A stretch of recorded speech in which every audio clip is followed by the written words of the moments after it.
Polisi tersebut bahkan berbagi bensin dan membantu menghidupkan motor pengendara yang mogok tersebut. Aksi sang petugas lantas mendapatkan respons positif dari warganet.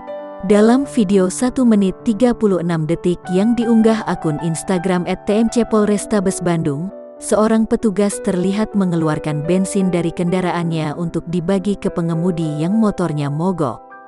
Ditemui di Gedung Satuan Lalu Lintas Polrestabes Bandung, Dadang ternyata anggota polisi yang sudah mengabdi kepada masyarakat selama 30 tahun di Korps Lalu Lintas.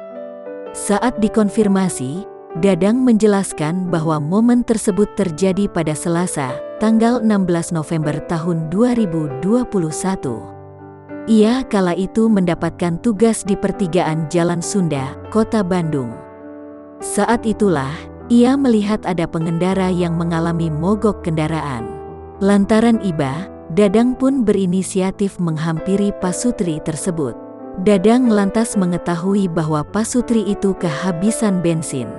Dadang pun langsung berinisiatif membuka tangki bensin motor dinasnya dan membagi bensin dengan pemotor tersebut.